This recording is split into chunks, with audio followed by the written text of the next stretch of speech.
Oke, Assalamualaikum warahmatullahi wabarakatuh. Kembali lagi dengan saya dalam channel DMNG. Baik, pada kesempatan kali ini ya, kita akan membahas mungkin ke hal-hal yang biasa dilakukan oleh seorang YouTuber pemula. Jadi begini teman-teman, ini mungkin salah satu dari pengalaman pribadi saya juga pada saat awal-awal saya memulai YouTube, dan pasti itu rata-rata lumrah dilakukan oleh seorang YouTuber pemula. Nah, secara pemahaman dan secara ilmu itu kita kurang lebih sama lah pada saat kita baru membuka sebuah channel. Jadi pengetahuan awal kita pada saat kita memulai membuka channel itu biasanya cuma ada dua sebenarnya. Yang pertama adalah 1000 subscriber sebagai persyaratan untuk melakukan monetisasi. Yang kedua adalah 4000 jam tayang. Jadi target utama dari seorang YouTuber pemula itu biasanya ya, dua itu tadi ya. Gimana caranya secepat mungkin bisa dapat 1000 subscriber, dan secepat mungkin juga untuk mendapatkan 4000 jam tayang, tanpa melihat lagi bahwasanya dalam YouTube itu ada yang namanya pedoman komunitas YouTube yang diperbolehkan dan tidak diperbolehkan ya. Jadi itulah biasa penyebab utama sebuah channel itu pada saat sampai nih 1000 subscriber dan 4000 yang tayang tapi tidak bisa dimonet.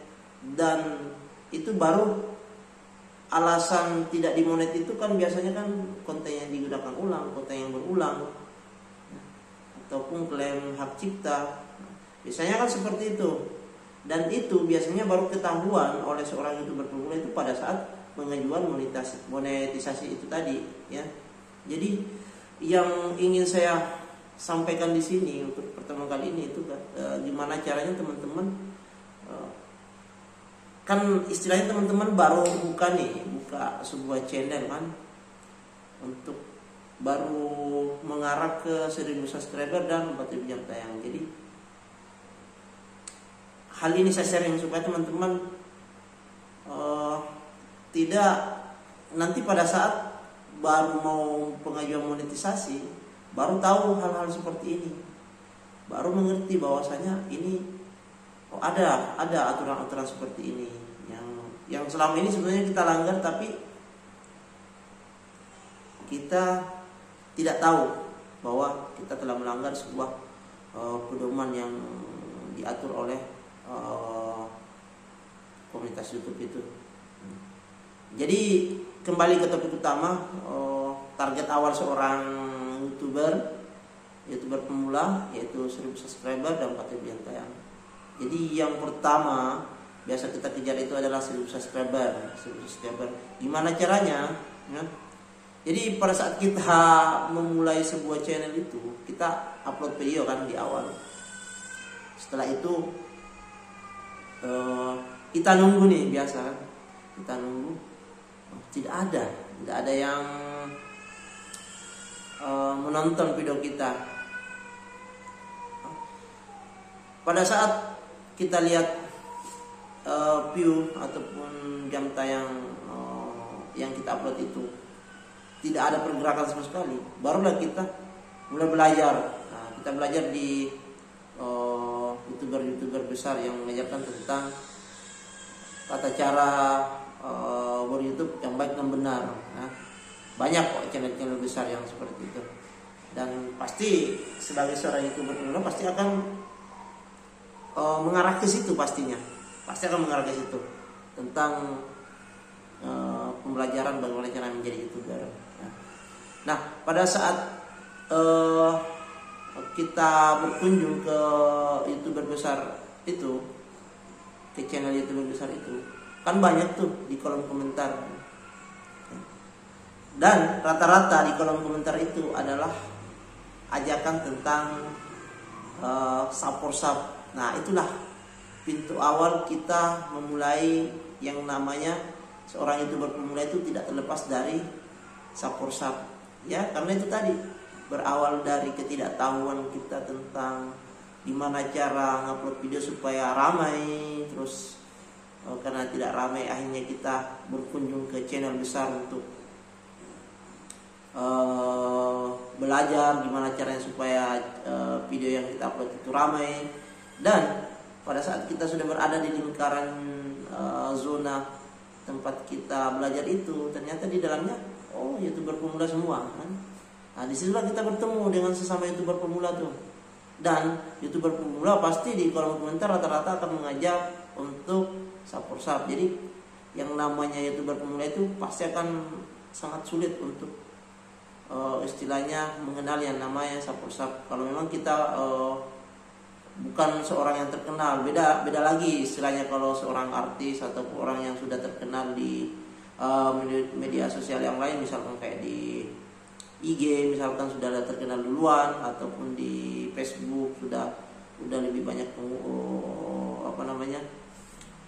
udah banyak yang follow. Akhirnya dia buka channel, itu lain cerita tuh yang seperti itu. Artinya dia sudah terkenal sebelum dia berkecimpung di dunia YouTube. Tapi beda lagi dengan kita ini yang memang murni baru belajar dan memperkenalkan diri di dunia YouTube itu. Ya pasti kita kan tidak terhindar dari yang namanya saporsap itu. Nah, tapi yang saya ingin tekankan di sini adalah kan terkadang tuh kalau kita sebagai YouTuber pemula yang belum terlalu paham di dunia ini, kita kadang mempertanyakan kan ada juga tuh yang YouTuber besar yang menyarankan tuh jangan melakukan saporsap. Sebetulnya itu ajakannya benar, ya, ajakannya benar. Ada juga yang mengiyakan tidak masalah saporsap, itu pun juga benar, tidak ada yang salah sebetulnya. Itu kan cuma masalah pandangan dan tujuan penyampaiannya itu kan arahnya lain.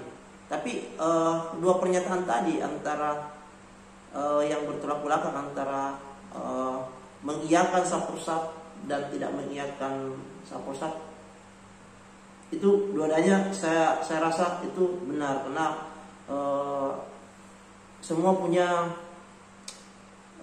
pandangan dan alasan masing-masing mengapa mengiyakan dan tidak mengiyakan yang namanya saporsap. Tapi kalau saya pribadi sih, saporsap itu tidak ada masalah sih sebetulnya, ya, karena kembali lagi ya, yang namanya yang paling utama sebetulnya di YouTube itu adalah gimana caranya supaya view YouTube yang kita view konten yang kita upload itu dan jam tayangnya itu tinggi. Jadi bukan acuan utama sebetulnya subscriber itu banyak atau tidak banyak. Intinya kan kita sudah melebihi 1000 subscriber tidak ada masalah di situ. Maksudnya adalah subscriber 4 mau banyak atau sedikitnya sebuah channel itu memiliki subscriber itu tidak menjamin pendapatan si YouTuber tersebut. Tapi yang menjamin pendapatannya adalah view yang besar dan jumlah jam tayang yang tinggi pula. Itu yang jadi utama itu untuk menjadi sumber penghasilan kita dalam ber-YouTube. Bukan masalah banyak tidak banyaknya subscriber itu, tapi tetap aturan awal memberikan aturan bahwa dari YouTube itu harus minimal 1000 subscriber, tidak boleh kurang dari itu. Ya, itu sebagai persyaratan utama saja sih sebetulnya. Tapi kalau untuk kedepannya masalah penghasilan itu tidak berpengaruh ke YouTube. Kalau subscriber itu tidak berpengaruh ke YouTube. Intinya adalah view dan seberapa lama video kita ditonton, itu yang utama. Nah, kembali ke saporsap. Jadi terkadang kita saling berkunjung nih kan, saling berkunjung. Ada ajakan dari YouTuber pemula yang lain, terus kita berkunjung. Kita nih berkunjung kan ke tempatnya, nonton videonya minimal 3 menit, atau mungkin bahkan kita nonton secara utuh misalkan video tersebut. Dan pada saat kita melakukan itu, kita kan berharap orang tersebut akan berkunjung juga ke channel kita. Tapi nyatanya ada yang amanah, ada yang tidak amanah kan. Kalau sudah seperti itu, terkadang kalau kita gampang sakit hati, istilahnya, percuma kalau begini. Cuman saya yang nonton, tapi orang lain tidak mau nonton video saya. Kalau saya sarankan sih jangan berpikiran seperti itu, ya. Jangan berpikiran seperti itu, karena saya juga sempat melakukan hal seperti itu, dan alhamdulillah di konten saya yang sebelumnya kenapa bisa banyak view-nya, ya karena itu tadi, salah satunya itu tadi, saya mengabaikan yang namanya rasa bahwa dia harus berkunjung juga ke tempat saya pada saat saya berkunjung ke sana. Tidak, saya ya sudah, kalau memang berkunjung ya alhamdulillah, kalau tidak mau berkunjung ya tidak apa juga. Yang jelas saya sudah berusaha, dan apa yang saya janjikan ke orang tersebut itu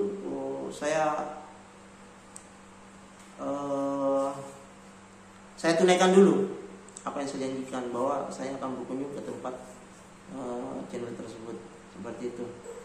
Kenapa saya bilang tidak usah pikirkan hal seperti itu? Karena efeknya akan, jadi baru-baru ini kan ada istilahnya, kita berkunjung ke untuk menaikkan agar video kita direkomendasikan oleh seorang YouTuber besar. Kita harus menonton video YouTuber besar itu dengan menggunakan akun asli kita. Itu saya benarkan yang seperti itu. Kenapa? Karena saya juga merasakan hal seperti itu. Kenapa? Konten saya sebelumnya kan yang banyak dulunya itu pas meledak itu ada di konten ceramah itu tadi, ceramah. Terus jadi sebelum saya kan upload ulang nih istilahnya, meskipun tidak sepenuhnya sama dengan yang diupload oleh sumber ceramah tersebut, tapi saya ngupload ulang itu sebelum saya mencomot video si penceramah itu. Saya akan menonton tuh secara utuh dulu semuanya, untuk memahami dan mengetahui apa sih yang disampaikan, apa sih isi ceramahnya itu. Nah, setelah saya melakukan itu, saya menonton secara utuh dan full, barulah saya mencomot isi videonya, baru saya mengerti, baru saya bisa memberikan judul, baru saya bisa memberikan deskripsi di dalam video tersebut. Karena saya harus tahu isinya dan memberikan judul yang sesuai dengan apa yang disampaikan. Nah, yang seperti itu setelah saya upload, biasanya akan ada rekomendasi ulang dari YouTuber tersebut, dari sumber ceramah tersebut yang saya ambil, yang saya comot itu. Biasanya ada rekomendasi. Nah, itu membuktikan bahwa dengan menonton channel orang, channel kita akan direkomendasikan di channel tersebut, seperti itu. Makanya saya bilang tidak usah takut ataupun ragu berkunjung ke tempat orang, di channel orang, karena nanti pada saat si YouTuber pemula misalkan dia punya rezeki dan videonya meledak, viewnya besar, pasti secara tidak langsung akan merekomendasikan video kita juga. Kenapa? Karena kita sudah pernah berkunjung ke sana. Sebaliknya, kalau video kita yang meledak, terus orang tersebut yang pernah kita kunjungi tidak berkunjung ke tempat kita, ya kita tidak akan merekomendasikan channel tersebut, karena dia tidak pernah berkunjung ke tempat kita itu. Jadi saya bilang ya tetaplah, kalau dibilang Saporsap itu bagus atau tidak bagus, saya bilang tidak ada masalah, dua-duanya bisa dipakai sih. Kalian mau pakai Saporsap ataupun tidak pakai karena takut masalah monetisasi, ya tidak masalah. Tapi kalau saya sih selama ini saya bilang Saporsap itu tidak masalah. Kalau saya pribadi ya, karena saya melakukan itu juga. Tapi nanti pada saat sudah mencapai 1.000 subscriber, saya harap teman-teman sudah tidak melakukan itu lagi, karena saya bilang cuma sekedar untuk mencapai persyaratan utama tadi 1.000 subscriber saja. Nah, saya rasa itu mungkin bisa dipahami ya apa yang saya sampaikan ini. Kalau apapun ada yang kurang, mohon maaf. Dan saya akhiri, assalamualaikum warahmatullahi wabarakatuh. Salam untuk berpemula.